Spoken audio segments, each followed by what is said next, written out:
Hello. अब बढ़ते हैं ओरल सबम्यूकस फाइब्रोसिस। ओरल मतलब ओरल कैविटी का, सबम्यूकस म्यूकस लेयर के नीचे फाइब्रोसिस हो जाता है।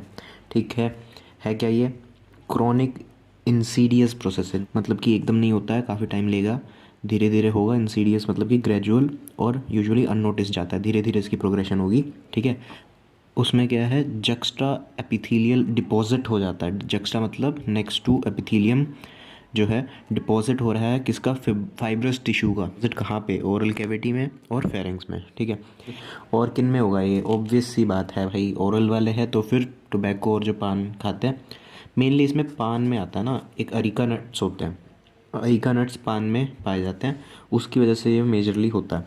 ठीक है, बाकी और इटियोलॉजी में क्या क्या आ सकता है, लोअर सोशो इकोनॉमिक स्टेटस के वही ज़्यादातर करते हैं, tobacco chewing areca nuts in paan, this is the main etiology. ठीक है, अल्कोहल और बाकी विटामिन डिफिशिएंसी। अच्छा, जो अरिका नट्स होता है ना, इसकी क्या पैथोलॉजी है। ठीक है, एक तो ये पॉइंट याद रखना है कि अरिका नट्स के अंदर होता है एरिकोलिन। ठीक है, जिसकी वजह से हमारी बॉडी क्या करती है, सेल मीडिएटेड इम्यून रिएक्शन कर देती है। ठीक है, जिसकी वजह से जो पैथोलॉजी होती है वो भी बताऊंगा, और उससे हमारा क्या है डिपॉजिट हो जा रहा है। अब पैथोलॉजी पढ़ते हैं।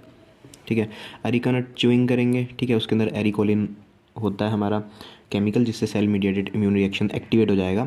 तो उससे क्या होगा, कलेक्शन हो जाएगी हमारी एक्टिवेटेड टी लिम्फोसाइट्स और मैक्रोफेजेस की। कहाँ पे, इन सब epithelial layer of oral mucosa. ठीक है, अब यहाँ पे हमारी क्या क्या है, दो चीज़ें आई, एक टी लिम्फोसाइट्स और एक मैक्रोफेजेस। ठीक है, और ठीक है, और माइनर फॉर्म में बी लिम्फोसाइट्स भी एक्टिवेट हो जाते हैं। ठीक है, अब जो टी लिम्फोसाइट्स है ना, मेजरली इन्हीं का ही रोल है। ये क्या करेंगे, ये मैक्रोफेजेस को भी एक्टिवेट कर देंगे।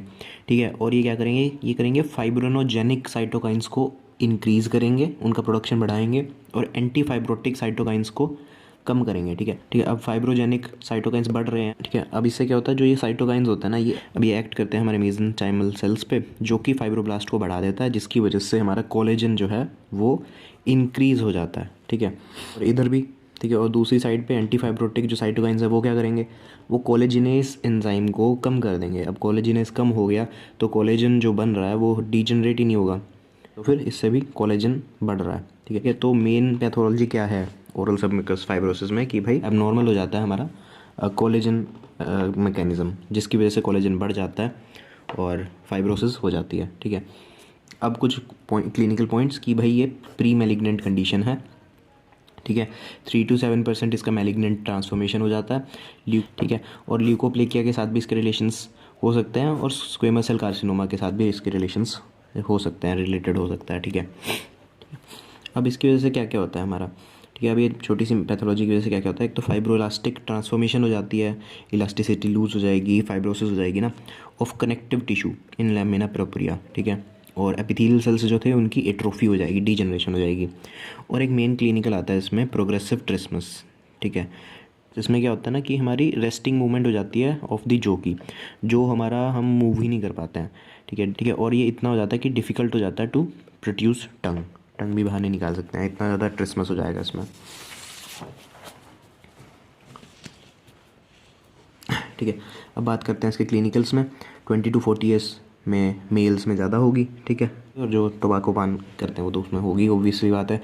अब पेशेंट सिम्टम क्या प्रेजेंट करेगा, chilli and spicy food intolerance, soreness with burning sensation होगी, वेसिकुलर इरप्शंस हो सकती हैं, और डिफ़िकल्ट टू ओपन माउथ और प्रोड्यूस टंग ट्रिस्मस की वजह से। ठीक है, और साइन में क्या आएगा, पहले अर्ली स्टेज में तो हमारा रेडनेस होगा और वेसाइकल्स होंगे, ज़्यादा से ज़्यादा अल्सर्स हो जाएंगे। ठीक है, लेकिन लेट स्टेज में क्या होगा कि पूरे फाइब्रोटिक बैंड्स भी हमें दिखेंगे और फील भी हो पाएंगे, स्कारिंग हो जाएगी, प्रोग्रेसिव ट्रिस्मस हो जाएगा, और कैरीज टीथ हो जाएगा, टीथ भी हमारे इफेक्ट हो जाएंगे, उसकी डिजनरेशन, टीथ्स की डिजनरेशन स्टार्ट हो जाएगी।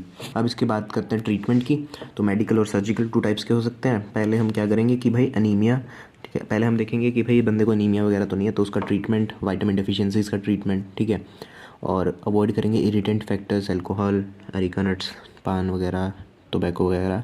ठीक है, और इन्फ्लेमेशन को कम करने के लिए स्टेरॉइड्स दे देंगे, और जो ओपनिंग एक्सरसाइज करेंगे ट्रिस्मस को हटाने के लिए। ठीक है, ये तो था मेडिकल ट्रीटमेंट। और भाई अगर ज़्यादा ही हो जाए तो सर्जिकल ट्रीटमेंट क्या होगा इसमें, simple release of fibrosis and skin grafting. ठीक है, सिंपल है कि भाई फाइब्रोसिस हमने रिलीज़ करवाई और स्किन ग्राफ्टिंग कर दी वहाँ पे। ठीक है, फ्लैप्स यूज़ कर सकते हैं। और अगर बहुत ज़्यादा हो जाए तो फिर सर्जिकल एक्सीजन, पूरा एरिया वो कट कर दिया और बक्कल फैट पैड ग्राफ्ट्स लगा देंगे वहाँ पे। ठीक है, तो बस ऐसा दिखता है। Oral submucous fibrosis short note में आ सकता है। ठीक है।